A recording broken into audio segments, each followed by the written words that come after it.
30 iconic stores from the 1980s that don't exist anymore. The 80s weren't just about neon lights and big hair. They were also about the stores we loved. From Hollywood video movie nights to KB Toy Wonderland, Radio Shack gadgets, and Babbage video games, these places defined the decade. Today, let's look back at the iconic stores that created unforgettable shopping experiences in the 80s. Blockbuster Video. Founded by David Cook in 1985 in Dallas, Texas, Blockbuster started as a small store but quickly rose to become the undisputed king for movie lovers across America. Their distinctive blue and yellow logo wasn't just a symbol. It was a promise of fun family Friday nights, where you could find every movie imaginable. Walking into Blockbuster, you would be overwhelmed by a true movie paradise. Tall, neatly arranged shelves held over 10,000 videotapes of all genres. From thrilling action films, hilarious comedies, to romantic dramas, all were ready for you to discover. What made Blockbuster special was their understanding of customer psychology. They not only offer the convenience of 3-night movie rentals, but also expanded into video games and DVDs, and later even mail-order disc delivery and streaming services. By 2004, they owned over 9,094 stores globally, with a team of 84,000 employees, solidifying their strong position in the industry. But then, like a sad movie, this empire gradually declined.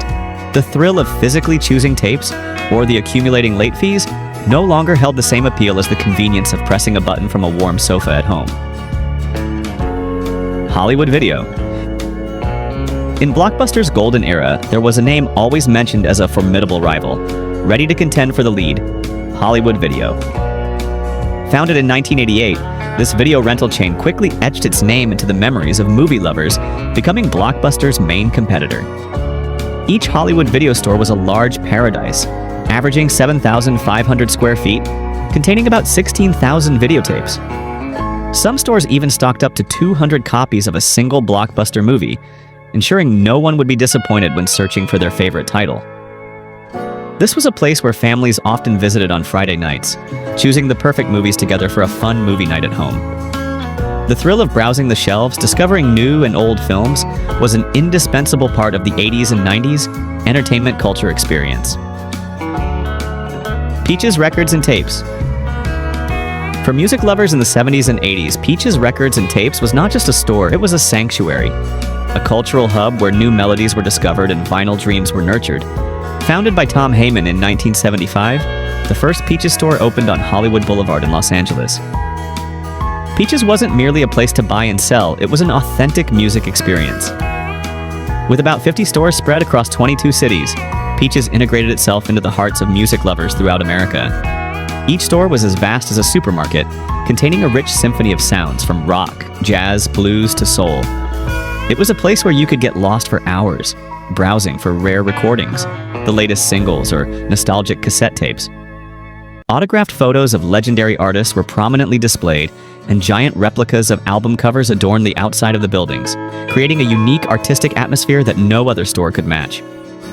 Peaches didn't just sell music. They sold experiences, emotions, and a connection to art. Caldor. In 1951, as America recovered from the war, a passionate couple, Carl and Dorothy Bennett, together created a fresh shopping concept: Caldor Incorporated, often dubbed the Bloomingdale's of discount stores. Their first store opened in Port Chester, New York, named Caldor, a combination of the couple's names. Caldor targeted the middle and upper classes, offering high-quality brand name items such as home appliances, electronics, home furnishings, jewelry, and sports equipment. Their slogan, "Shopping is always a pleasure," was not just a marketing tagline but a motto. Caldor created a pleasant shopping environment where customers could find quality items at affordable prices, turning shopping into a truly relaxing and enjoyable experience. The growth of Caldor was astonishing. By 1985, when Carl Bennett retired, the chain had achieved over $1 billion in revenue. Caldor became a subsidiary of Associated Dry Goods, affirming its solid position in the discount retail industry.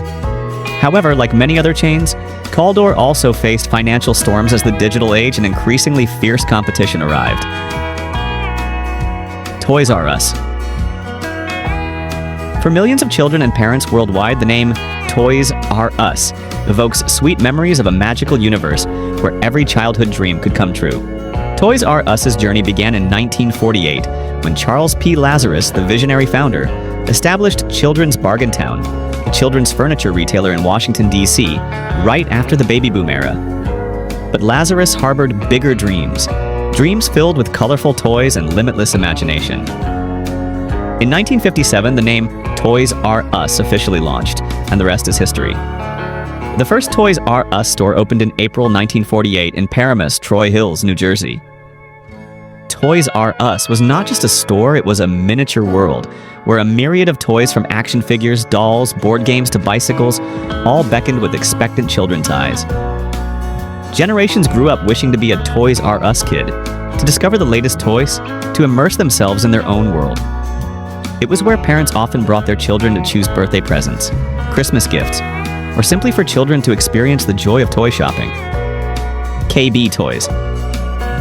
In the childhood memories of many, the name KB Toys, formerly KB Toys, is always associated with bustling shopping malls, a true toy paradise. The story of KB Toys began in 1922, when the Kaufman brothers, initially candy wholesalers, accidentally ventured into the toy industry. A sweet coincidence, they acquired a toy company as payment for unpaid candy debts during World War II. In 1959, KB Toys officially launched in Connecticut, and by 1973 they rebranded to KB Toy and Hobby to capitalize on the booming shopping mall craze. KB Toys' expansion was astonishingly rapid. In just 3 years, they had 65 stores across New England, New York, and New Jersey. With 1,300 stores nationwide, KB Toys became the largest toy empire in America in shopping malls. It was a place every child dreamed of visiting, with hundreds of thousands of toys stacked high, from pretty dolls, complex Lego sets, to modern remote control cars. Do you remember the thrill of picking out a favorite cassette or vinyl record? Share the music store that left a mark on your memory. A&S, Abraham & Straus. In the vibrant heart of New York City, Abraham & Straus, commonly known by its affectionate name A&S, was once a prominent department store with a long history, dating back to 1865. The story of A&S began with Joseph Wexler and Abraham, initially operating under the name Wexler and Abraham. However, in 1893, the Straus family, including Isidore Straus and Nathan Straus, who had a general partnership with Macy's department stores, acquired Joseph Wexler's interest. From then on, the store was renamed Abraham & Straus. A&S quickly thrived, becoming an important shopping destination, offering a diverse range of products from clothing, footwear, bedding, furniture, jewelry, beauty products to home appliances. It was a place where you could find everything, from the most elegant outfits for special events to exquisite jewelry or essential items to decorate your home. A&S didn't just sell products, it sold a lifestyle and convenience for urban residents. Babbage's. In the historical corridors of the gaming industry, the name Babbage's still resonates as a distant memory, an important precursor that laid the foundation for what we know today. Established in 1987, Babbage's was initially a software retailer, focusing on providing software for personal computers. Founded by James McCurry and Gary Kusin, the company forged a new path, serving tech enthusiasts looking for video games and electronics in mall stores across the country. However, fate had other plans, a turning point that reshaped the entire gaming landscape. As the gaming industry evolved from simple cartridges to complex console systems and deeper immersive experiences, gamers' needs also changed. The digital era was slowly forming, and gamers didn't just want software, they craved physical discs, collector's editions, and exciting midnight game launches. And so, in 1999, Babbage's evolved into GameStop, a name that has become iconic in the gaming community. Tower Records. Long before Spotify and Apple Music dominated the world, people had to go to a store to buy their music. And at the center of that world was Tower Records. Founded by Russ Solomon in 1960, the story of Tower Records originated from a teenage business venture, reselling 78 RPM jukebox records in his father's pharmacy in Sacramento. This humble beginning grew into a massive music superstore, revolutionizing how we connected with music in the pre-digital era. In the late 1970s, Tower Records expanded to San Francisco, transforming an old grocery store into a true music haven. But the real magic happened internationally. In 1979, Tower Records Japan was born, and then quickly expanded to the UK, Canada, Hong Kong, Taiwan, Singapore, South Korea, Thailand, and many other places. At its peak, Tower Records was one of the largest music retailers in the world, with the movie Empire Records even drawing inspiration from Carol Hockenan's time working there. These stores didn't just sell records, they sold cultural experiences, places where people could immerse themselves in music, discover new artists, and connect with the community. Radio Shack. Established in 1921 as an amateur radio mail-order business in Boston, Massachusetts, the story of Radio Shack began with the Duhamel brothers' love for radio, Theodore and Milton. They opened their first store at 46 Brattle Street, with the mission of equipping fellow radio enthusiasts with the latest gear. Initially, Radio Shack focused on a sales strategy for radio and electronics hobbyists, creating a lucrative niche market. With the growth of the new computer and video game era, interest in electronics increased. Radio Shack even produced the TRS-80, one of the first widely popularized home computers. In 1962, Tandy acquired Radio Shack, shifting the company's focus to electronics. However, the challenges of the 21st century, including management issues and the rise of online shopping, marked Radio Shack's decline. Their popularity dwindled with the emergence of fewer electronics hobbyists to shop for. General Wireless, a subsidiary of Standard General, acquired its assets for a modest $26.2 million. A store-within-a-store partnership with Sprint failed, leading to more closures. Today, Radio Shack still exists as an e-commerce website, scattered with independently owned and franchised stores. Sharper Image. In 1977, from the ingenious mind of Richard Thalheimer, the name Sharper Image was born. Initially, the company only sold stopwatches through catalogs, but soon its trajectory expanded. Through those glossy pages, Sharper Image unveiled a range of high-tech, futuristic items from electronics, massage chairs to air purifiers. Sharper Image became a symbol of luxury and innovation, a place where you could find unique, distinctive items nowhere else available. To differentiate itself from other catalog companies, Sharper Image expanded into retail, opening 187 stores across 38 states. Each store was a treasure trove of advanced wonders, a place where customers flocked to experience strange products, from levitating massage machines, the iconic Ionic Breeze air purifier, to virtual reality headsets. The atmosphere in the stores was always filled with excitement and anticipation. Each month, 3 million people received the catalog by mail, and thousands more shopped at 48 retail stores nationwide. Sharper Image also faced upheavals. The iconic Ionic Breeze air purifier product sparked controversy, damaging the brand's reputation. Successive lawsuits erupted, from Consumer Reports suing Sharper Image to customers suing over product ineffectiveness. Circuit City. With its vibrant red logo and mazes of electronics, Circuit City was once a paradise for tech enthusiasts, etching its name into the annals of American retail. Founded by Samuel Wurtzel and Alan L. Wurtzel in 1949 under the name Ward's Company, Circuit City rose to prominence in the 1980s. With spacious stores, Circuit City became the premier destination for everything electronics related, from TVs and sound systems to computers and video games. The Circuit City experience was unforgettable. Shelves were packed with tech gadgets, and knowledgeable sales staff were always ready to guide customers through the maze of choices. The Circuit City Superstore concept, launched in the 1980s, revolutionized the electronics retail industry. It was a temple of innovation, where shoppers could explore the latest VCRS, camcorders, and CD players. Circuit City offered a vast array of electronic goods and services. They even had the opportunity to acquire the nascent Best Buy operation in 1988, but declined. For you, which of these stores made your childhood most memorable? Tell us in the comments. Comp USA. In 1984, from Addison, Texas, a new name emerged in the tech world, Software House, later widely known as Comp USA. Founded by Errol Jacobson and Mike K. Katz, Comp USA embarked on a national expansion journey in 1988, launching its first superstore in Atlanta. By the early 1990s, Comp USA had transformed itself into a national big box chain, boasting at least 229 locations at its peak. What made Comp USA stand out was its commitment to providing personal computers, consumer electronics, technology products, and computer services, all under one roof. It was a paradise for tech enthusiasts, whether they were looking for the latest PCS, peripherals, or cutting-edge gadgets. CompUSA was like its competitors such as Best Buy, with brands customers wanted, all at guaranteed low prices. Despite initial success, CompUSA faced many challenges. Fierce competition from other physical retailers squeezed their profit margins. The company's strategies were no longer relevant, and they were ruined by competition.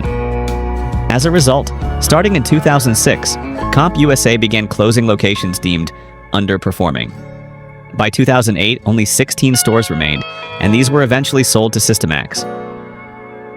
Egghead Software.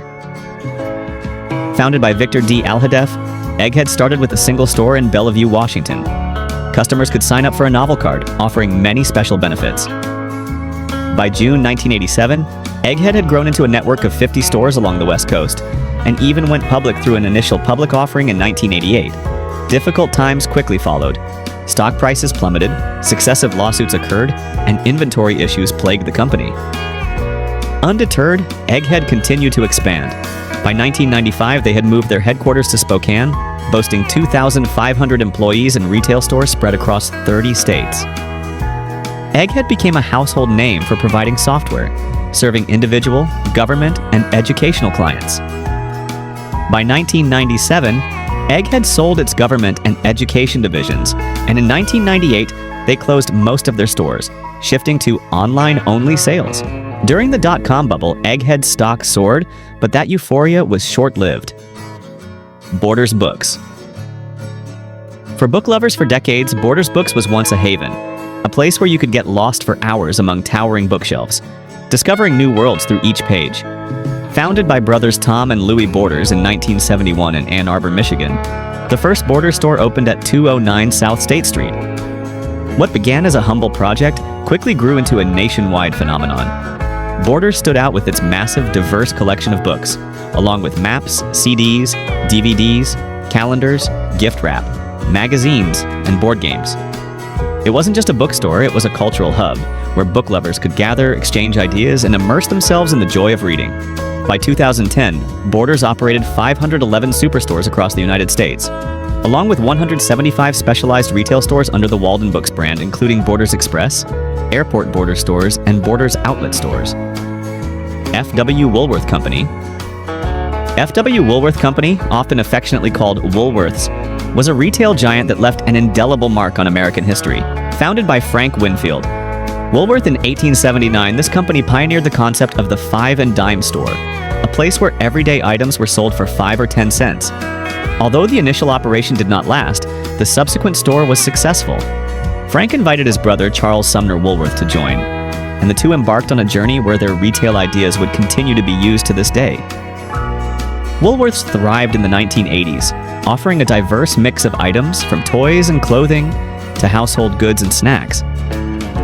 Woolworth's iconic lunch counters were a cultural phenomenon, serving affordable meals and becoming gathering spots for people from all walks of life. You could find everything here, from a needle to a new outfit, from a quick lunch to a toy for a child. It was an indispensable part of daily life in America. Venture Stores. Venture Stores, a beloved discount retail chain, once adorned the retail landscape of the Midwest with its presence. Founded by John F. Geisa, a former Target Stores employee, and Dave B. Babcock in 1968, Venture aimed to conquer the discount department store market. Their first store opened in Overland, Missouri on January 29, 1970, followed by another location in Fairview Heights, Illinois on March 24, 1970. Venture's growth was breathtakingly rapid. By the late 80s, they operated over 70 stores, dominating markets in St. Louis, Chicago, and Kansas City. Their advertising slogan during this period was catchy: "Save at Venture, save with style," or simply SWS. Venture offered customers a quality shopping option at affordable prices, a place where families could find everything they needed, from clothing to household goods with style and savings. But then, the retail landscape changed again, and Venture faced fierce competition from emerging discount store giants. Despite their best efforts, the chain could not weather the storm. Sam Goody. Sam Goody, a name that once resonated with music lovers, had humble beginnings in the late 1940s. Sam Goody Gotts, a New Yorker, opened a small record store on 9th Avenue in New York City, just as the long-playing LP record emerged. While his main store on 49th Street served retail customers, much of his business thrived by pioneering mail-order sales at discount prices.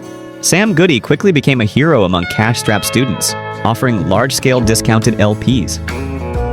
In 1951, the name Sam Goody appeared on a chain of record stores. These stores became a paradise for music lovers seeking vinyl records, cassette tapes, and later, CDs. Acquisitions, including the rebranding of Licorice Pizza stores into Sam Goody outlets in 1986, fueled the company's growth. At its peak, Musicland Group, Sam Goody's parent company, operated over 1,300 stores, with over 800 of those being Sam Goody locations, generating an impressive $2 billion in annual revenue. It was almost synonymous with music retail, which helped it endure for a long time. Do you remember the taste of snacks sold at Woolworths? Or the feeling of finding a rare book at Borders?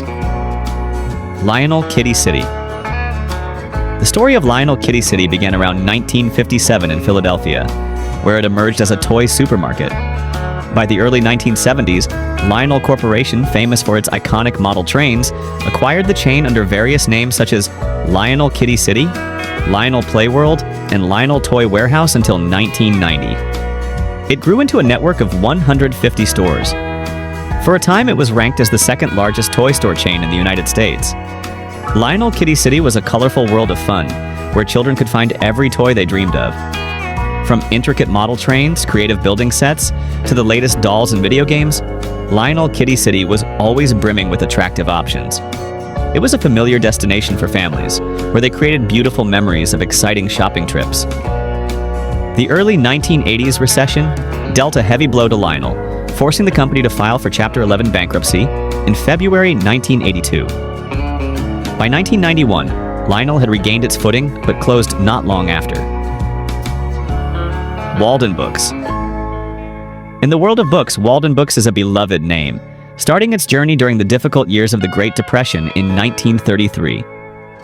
Lawrence Hoyt and Melvin Kafka founded Walden Book Company in Bridgeport, Connecticut, with a simple yet profound vision: to provide alternative entertainment for people struggling with economic hardship. They established book rental libraries where books could be borrowed for just 3 cents a day, a lifeline for those who couldn't afford to buy books. In 1962, they opened their first independent bookstore in Pittsburgh. Within a decade and a half, the company expanded to over 250 locations, nestled within various department stores. The era of rental libraries gradually faded, replaced by book retailing, especially with the advent of inexpensive paperbacks after World War II. Walden Books became a familiar part of the mall landscape, a place where people could find the latest books, classics, and unique gifts. Sports Authority. Sports Authority, once one of the leading sporting goods shopping destinations, is another casualty of 21st century changes. Founded by Nathan Gart in 1928, the company was originally Gart Sports. A series of mergers and acquisitions allowed Gart Sports to become a leading sporting goods provider in the United States. Sports Authority was not just a store, it was a destination for all sports lovers, from professional athletes to fitness enthusiasts. You could find everything here, from athletic shoes, workout clothes to equipment for various sports. By 2010, the retailer began to struggle to compete with major rivals like Walmart and Amazon, and started to fall behind financially. The stores became outdated. In 2016, the company chose to close and liquidate its assets. Time had run out for Sports Authority. The sporting goods retailer planned to begin liquidation sales that weekend and would close all 463 stores by the end of August. The brand and intellectual property of Sports Authority ultimately fell into the hands of competitor Dick's Sporting Goods. Wet Seal. If the 2000s taught businesses anything, it's that retail shopping formats are changing. Wet Seal, a fashion retailer, was founded in 1962 and officially became Wet Seal Incorporated in 1990. They also sold clothing and accessories under the Arden B and Blink brands. Wet Seal was known for its trendy clothing and accessory brands, attracting young people with its youthful and dynamic style. Wet Seal faced fierce competition, forcing them to close several locations. The Orange County retailer was in debt, and now employees accuse the company of abandoning them. Hundreds of Wet Seal stores abruptly closed, leaving thousands of workers jobless. Store windows could be seen with protest signs from employees regarding the lack of communication from management and compensation. Warner Brothers Studio Store. The Warner Brothers Studio Store was a vibrant shopping environment that embodied the magic of the larger Warner Brothers studio family. Launched in 1991, the chain quickly opened 130 stores, selling products related to Looney Tunes and DC Comics. The chain thrived for a short period. It was an incredible journey, with studio stores being one of the fastest and most successful retail adventures in history, far exceeding the most optimistic predictions. These stores were not just places to shop. They were immersive experiences into the world of entertainment. Children and adults alike loved finding souvenirs of their favorite cartoon characters, from Bugs Bunny and Daffy Duck to Batman and Superman. It was a way for people to connect with the movies and TV shows they loved, bringing a piece of the magic home. After the AOL Time Warner merger in 2001, with declining sales and retail stores generally struggling, the newly formed company had new plans. AOL's acquisition of Time Warner cost over $160 billion, making it one of the largest mergers in history at the time. Payless Shoes. Like many other stores on our list, Payless Shoes started with humble beginnings, only to become a casualty of our ever-changing times. Founded by cousins Louis and Shell Poses in 1956, Payless was known for its unique shoe line called Pro Wings, as well as countless other footwear-related products. Their slogan, "Why pay more when you can pay less?" attracted a large number of customers looking for quality footwear at affordable prices. Payless became a familiar destination for families, where they could find footwear for all ages and occasions. From school shoes, athletic shoes, to work shoes and fashion footwear, Payless always offered a rich selection at unbeatable prices. Promotions like buy one, get one half off became iconic, encouraging customers to shop more and save more. Ames Department Stores. Department stores were always popular in large cities, but when Ames Department Stores opened in 1958, they targeted the retail market in smaller residential areas. Ames focused on smaller residential areas and grew to 327 stores. They made an effort to ensure that advertised promotional prices were the lowest you could find anywhere. This led to a boom in business and expansion. Ames became an integral part of life in small towns, where shopping was not just a necessity but a community event. You could find everything at Ames, from clothing and household goods to toys and beauty products, all at affordable prices. The convenience and variety of Ames made it a beloved destination for families. This expansion was not without its cost. Poor decisions regarding consumer credit led to a bankruptcy filing in 1990. Teavana. No matter how big a corporation gets, you have to remember that they all start small. Such was the case with Andrew T. Mack and his wife, who founded Teavana in 1997 with a small tea shop in a mall. The brand was so successful that it only took 15 years for Starbucks to notice and acquire it for $620 million in 2012. This was the first tea bar that Starbucks opened. Teavana became a phenomenon, offering customers a range of premium teas from green tea, black tea to herbal tea, along with exquisite tea accessories. It was a place where people could explore the world of tea, learn about different types of tea, and enjoy a perfect cup of tea. Although Starbucks had been part of the tea industry for 40 years, they decided to exit this business segment.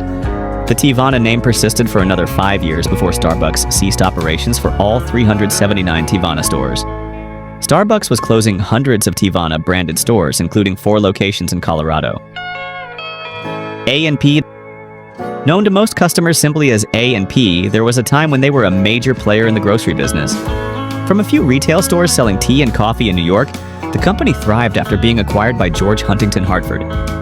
From then on, over time, it became a full-service grocery store, eventually having about 16,000 locations, becoming one of the largest grocery chains in history. A&P was committed to guaranteed value, ensuring the quality of all meat and deli products, fresh produce, even offering double refunds. They also guaranteed the lowest advertised prices. A&P became an integral part of the daily lives of millions of American families, providing everything they needed for daily meals, from fresh meat, vegetables to other essential items.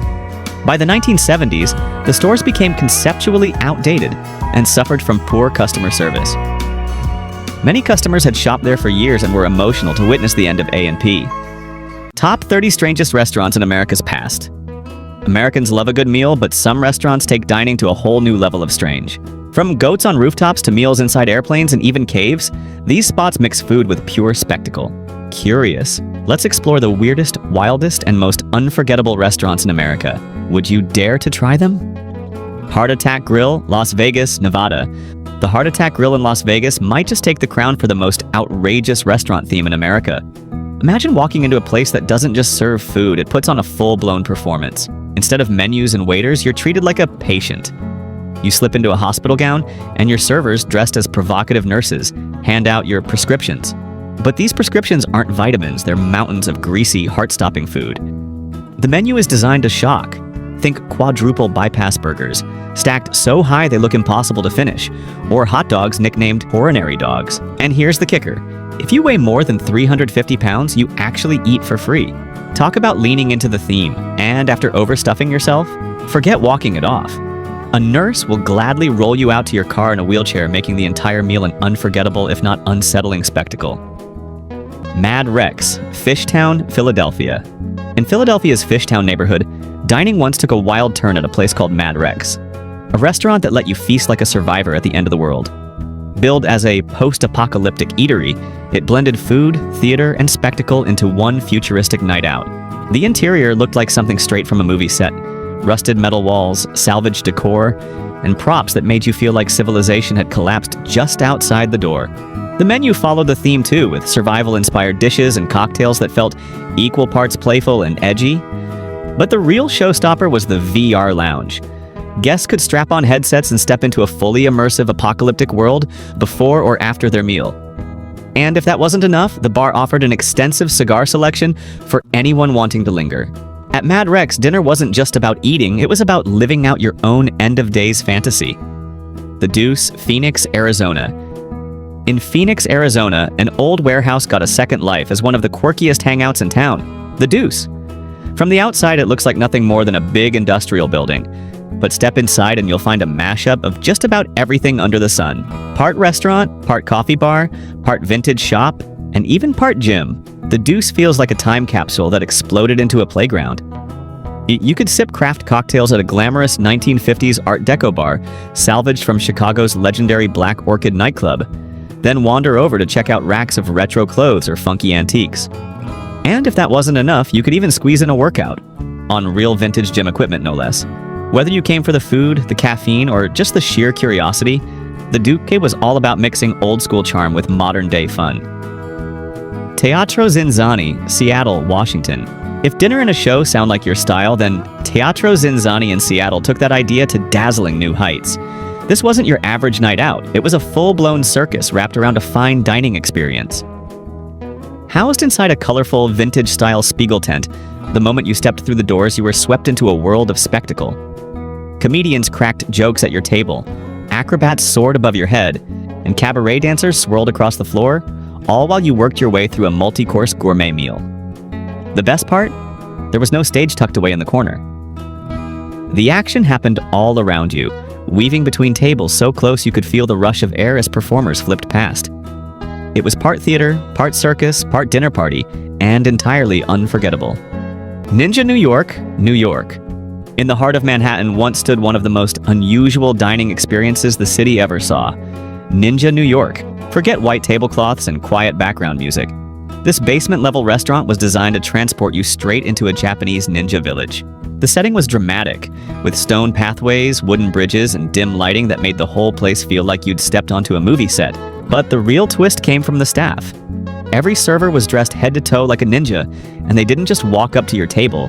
They leapt, snuck, and even popped out of hidden doors and trap windows scattered throughout the restaurant. Ordering dinner became part of the show. While guests enjoyed sushi, tempura, and other Japanese dishes, they were also treated to live ninja performances. Sleight-of-hand tricks, sword displays, and surprise stunts that made every meal feel like dinner. And theater rolled into one. Mars 2112, NYC, New York. For years, one of Times Square's wildest attractions wasn't a Broadway show or a neon billboard. It was a restaurant called Mars 2112. This massive sci-fi themed diner promised to take guests on an interplanetary adventure without ever leaving New York. From the moment you stepped inside, it felt like you'd boarded a spaceship. The entrance even included a shuttle ride simulation, that transported you straight to Mars. Once you arrived, the dining area stretched out like a giant movie set. Rocky red walls, glowing craters, and futuristic lighting made the whole place feel otherworldly. The menu kept the theme alive with galaxy-inspired dishes and cosmic cocktails that were as much fun to order as they were to eat. Families loved it. Tourists flocked to it, and for a time it was one of the city's must-see spots. Though it's now closed, Mars 2112 lives on as one of New York's strangest, most unforgettable dining experiences. Have you ever eaten at any of these places? Share your experience. We'd love to hear your story. Fife and Drum, West Concord, Massachusetts. Now here's a dining experience that's truly behind bars. The Fife and Drum in West Concord, Massachusetts wasn't just another quirky restaurant. It was located inside the Northeast Correctional Center, making it the only prison-run restaurant in the country. Eating there came with its own set of strict rules. Guests could only dine during a tight 1-hour window from 11:30 to 12:30. You had to show proper ID, hand over your cell phone, and go through security before being escorted inside. It felt more like entering lockup than walking into a cafe. Once seated, though, the experience was surprisingly down to earth. The meals were affordable, cooked and served by inmates nearing release, many of whom were training for jobs in food service. Fresh produce often came from the prison's own garden, giving the dishes an authentic, homegrown touch. Cowboy Dinner Tree, Silver Lake, Oregon. Tucked away in the high desert of Silver Lake, Oregon, the Cowboy Dinner Tree is as close as you'll ever get to stepping back into the Old West. Long before it became a restaurant, this spot was nothing more than a chuck wagon parked under a massive juniper tree, dishing out beans and biscuits to tired cowboys passing through. That same tree still stands today, marking the place where hungry travelers once gathered for a hot meal. These days, the chuck wagon has been replaced by a rustic, tack room-style cabin, but the spirit of cowboy cooking is alive and well. There's no fancy menu to pour over, you simply get what the cook's serving. And what they serve isn't skimpy. Expect heaping portions of hearty grub, the kind that could keep a ranch hand full from sunup to sundown. At Cowboy Dinner Tree, the food is big, the setting is simple, and the atmosphere is pure frontier charm. Twins Creek Cafe, Fort Worth, Texas. Most people don't think of a car dealership as a place to grab a bite to eat, but in Fort Worth, Texas, the Twins Creek Cafe proved that test drives and tasty meals could go hand in hand. Tucked right inside a Honda dealership, this unexpected little restaurant quickly became a local favorite. Open for breakfast, lunch, and dinner, Twins Creek didn't settle for the kind of bland snacks you'd expect at a showroom. Instead, it served up hearty, gourmet-level dishes that earned it rave reviews from surprised diners. Imagine sitting down to a well-cooked meal, eggs and bacon in the morning, or maybe a juicy burger at lunch, while glancing out at rows of brand-new cars gleaming under the showroom lights. It was a unique mix of business and pleasure. Shop for a car, satisfy your hunger, and maybe leave with both a full belly and a set of keys. Ichiran, NYC, New York. In a city where dining often means crowds, chatter, and elbow-to-elbow seating, Ichiran in New York offered something completely different: silence and solitude. This Japanese ramen chain brought its famous flavor concentration booths to the Big Apple, and for people who aren't exactly social butterflies, it felt like heaven.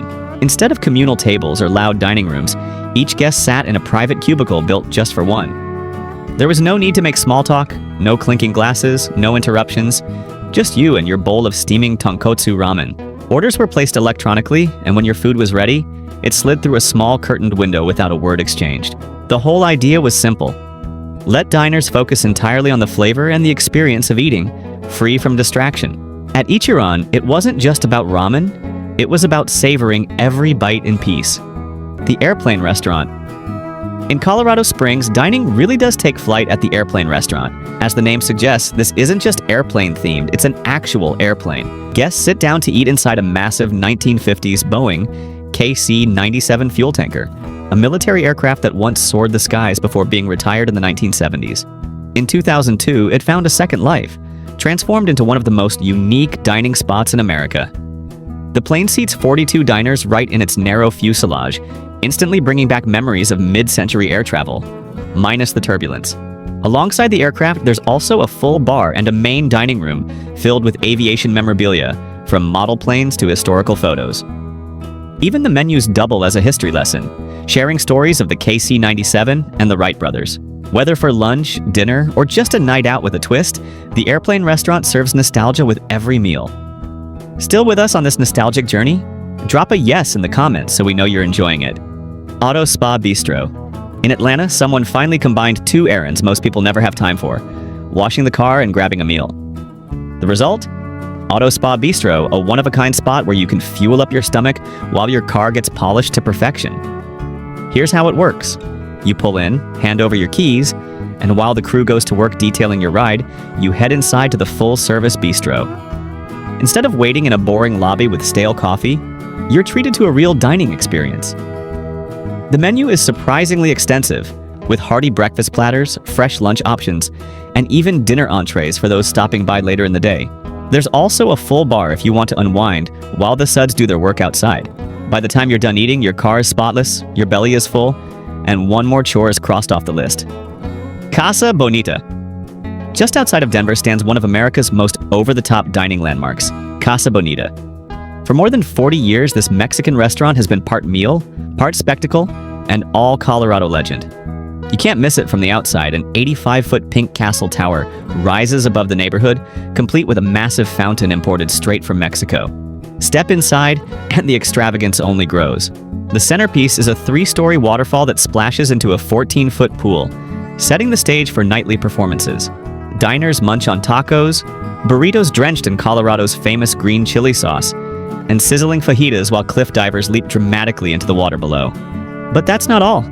Casa Bonita layers on puppet shows for kids, rowdy gunfight reenactments, and live music, making the experience feel like dinner at a theme park. With beer, wine, and endless entertainment, Casa Bonita has never just been about food.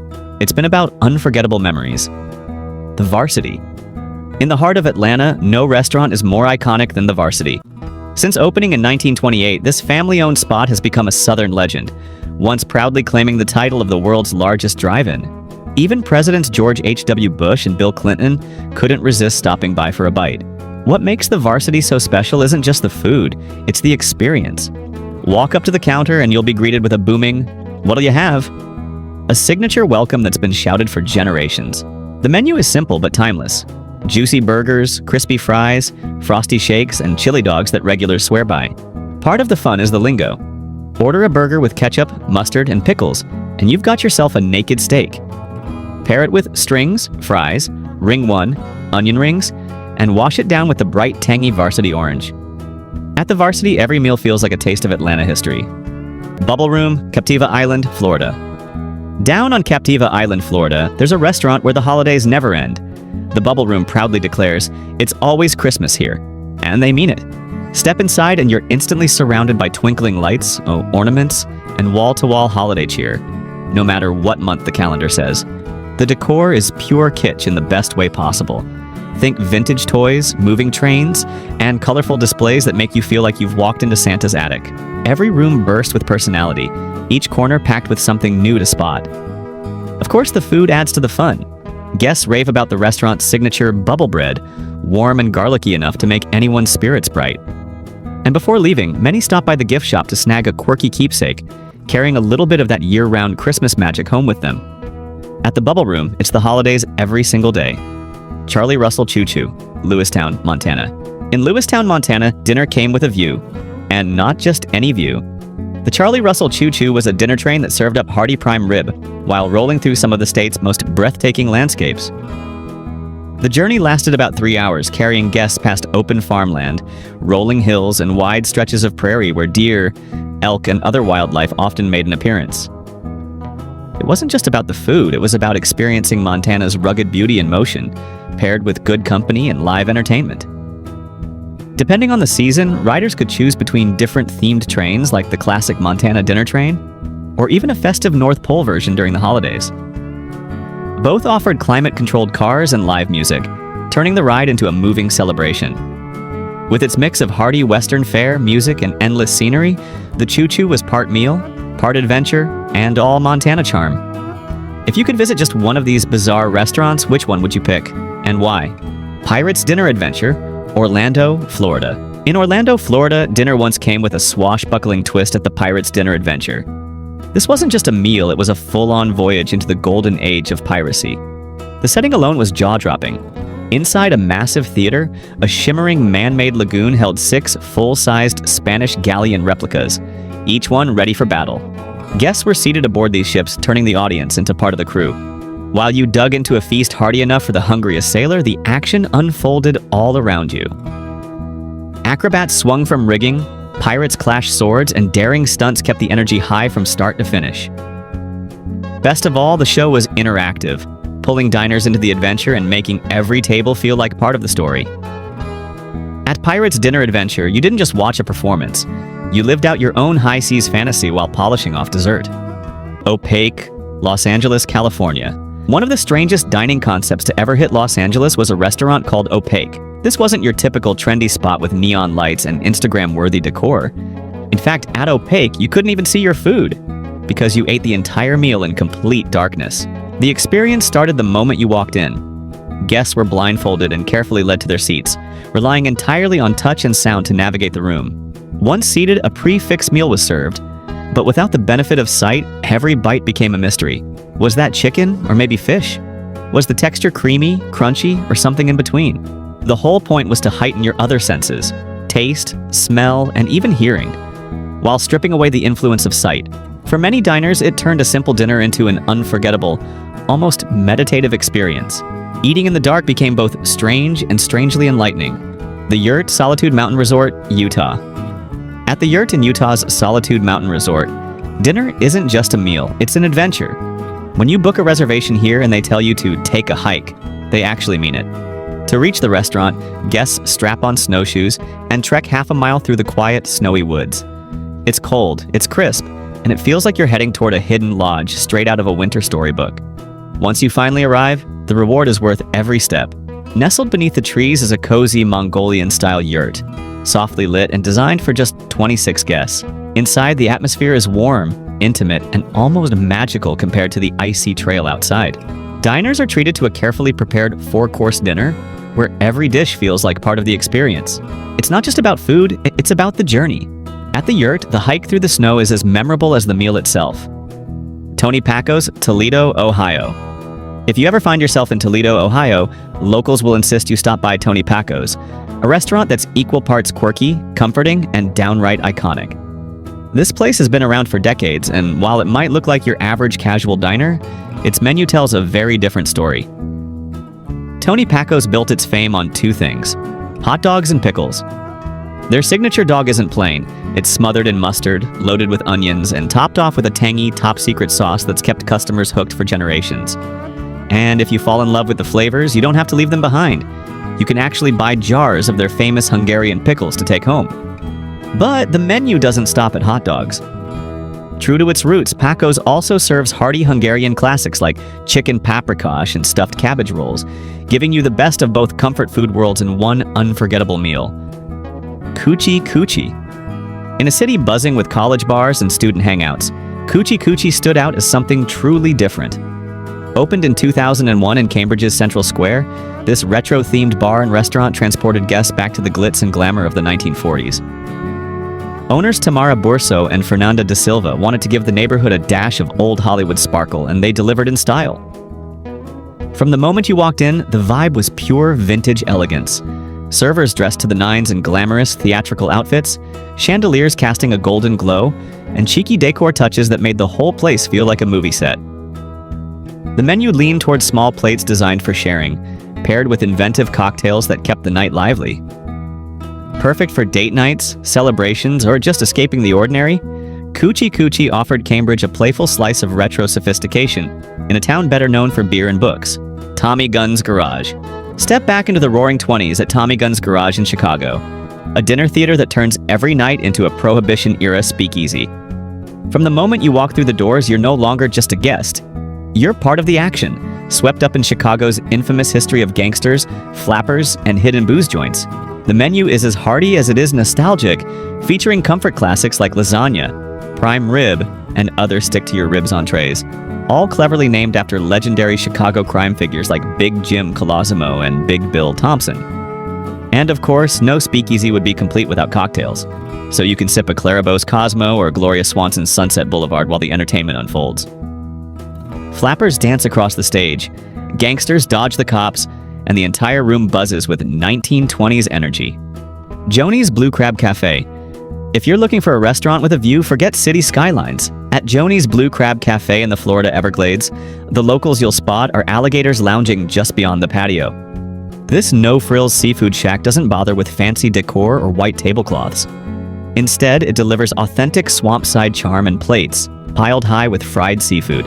Everything here is served on paper plates, but the flavors are big and bold. Diners rave about the crab cakes, fried shrimp, and crispy crab, but the real claim to fame is the legendary swamp combo. This daring platter serves up frog legs, gator nuggets, crab cakes, and fried bread, giving you a taste of Florida's wilder side all in one meal. Grab a cold beer, pull up a chair outside, and soak in the swampy scenery. At Joni's, the food is hearty, the vibe is laid back, and the neighbors have scales and teeth. Al Johnson's Swedish restaurant, Sister Bay, Wisconsin. In Sister Bay, Wisconsin, there's a restaurant where the strangest part isn't on the menu, it's on the roof. At Al Johnson's Swedish restaurant, goats roam freely across the grassy rooftop, delighting visitors who stop to watch them trot, graze, and occasionally pose for photos. Inside, the charm continues. The restaurant leans proudly into its Scandinavian roots, with servers dressed in traditional Swedish attire, and a cozy beer garden that feels straight out of Northern Europe. Families gather in the casual dining room to enjoy hearty plates of authentic comfort food. Swedish meatballs smothered in gravy, stacks of buttery pancakes, and other home-style favorites passed down through generations. It's a mix of novelty and tradition that's made Al Johnson's a Midwest landmark.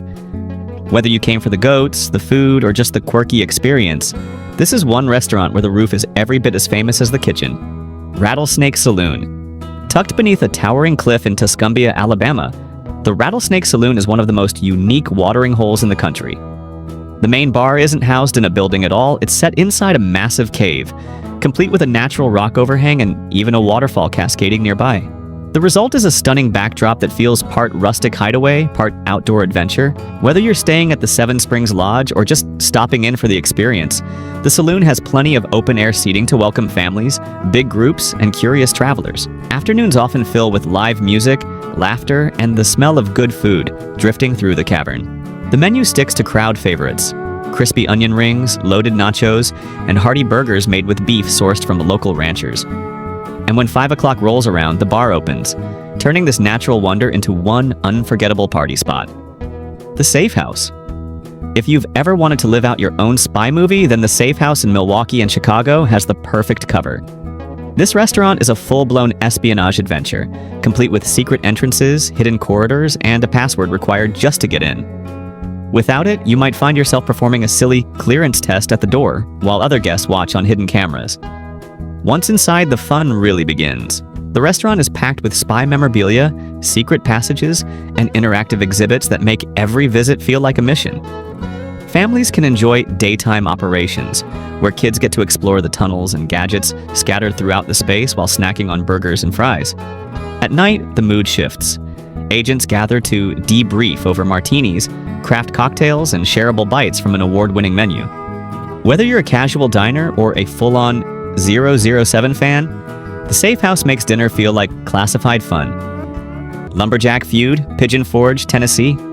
If you like your dinner served with a side of adrenaline, then Lumberjack Feud in Pigeon Forge, Tennessee was the perfect spot. This wasn't just a restaurant, it was a full-blown spectacle. Guests sat down to hearty, casual barbecue favorites, while right in front of them, a team of burly lumberjacks turned the stage into an action-packed competition. Picture bearded men in plaid shirts swinging axes, chopping through massive logs and balancing on rolling timber in the water, all inside a giant amphitheater built for the show.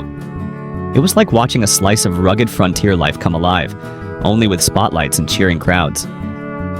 Adults could wash it all down with cold craft beer from local breweries, while kids stuck to their favorites from a lineup of fast food-style eats.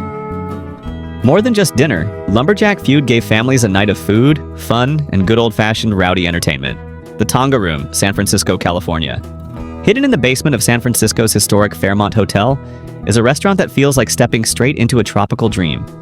The Tonga Room, a mid-century tiki classic, transformed a once ordinary space into a full-blown Polynesian paradise. At the heart of the restaurant sits a man-made lagoon, complete with a floating stage where the house band plays live music as guests dine. Tables are tucked beneath palm-thatched roofs, giving you the sense that you've been whisked away to a far-off island, even though you're still in the middle of the city. But what really sets the experience apart is the weather. Every so often, the lights dim, thunder rumbles, and a tropical storm rolls through the dining room, rain and all. Guests enjoy Polynesian fusion cuisine and exotic cocktails while the storm passes, creating an atmosphere that's equal parts kitsch and pure magic. Thank you for watching our video. If you enjoyed it, don't hesitate to hit the like button below. If there's anything we can improve, take a moment to leave a comment. We're always looking to get better. Thanks so much. Dollar Bill Bar, Florida Keys. Down in the Florida Keys, there's a restaurant where the walls don't just tell stories, they're literally covered in cash. Known as the Dollar Bill Bar, this open-air seafood spot is tucked inside a luxury resort. But the real treasure isn't on the menu, it's hanging all around you. From floor to ceiling, every inch is plastered with signed $1 bills left behind by diners over the years. No one's exactly sure how the tradition started, but once the first bill went up, thousands followed. Each one carries a name, a date, or scribbled note, turning the restaurant into a living scrapbook of visitors from around the world. Of course, the food keeps people coming back too. Fresh seafood served with unbeatable sunset views over the ocean. For more than 60 years, the Dollar Bill Bar has been part quirky landmark, part local legend, and all around unforgettable. The Catacombs. Deep beneath the town of Mount Joy, Pennsylvania, lies a restaurant that feels like dining in another century. The Catacombs, located in the cellar of historic Bourbet's Brewery, embraces its 19th century roots with a menu that blends old-world German beer hall traditions and modern fine dining. The brewery itself was founded back in 1876 by German immigrant Alois Boubet, and visitors can tour the old buildings before heading underground. Descending several stories into the massive stone cellar, guests are greeted with flickering light, arched ceilings, and walls that once stored and aged barrels of lager. It's a setting that feels both rustic and elegant, perfect for a hearty plate of grilled lamb chops, a juicy New York strip, or seafood and pasta paired with fresh beer brewed upstairs. The Catacombs also host themed events, from medieval-style banquets with actors to public feasts accompanied by live musicians. Dining here isn't just a meal, it's an experience steeped in history. We hope you had a journey full of nostalgia. If this trip down memory lane brought a smile to your face and stirred fond memories, please hit the like, share, and subscribe buttons for Back to Yesterday so we can continue to reminisce about beautiful memories together in future videos. Thank you very much.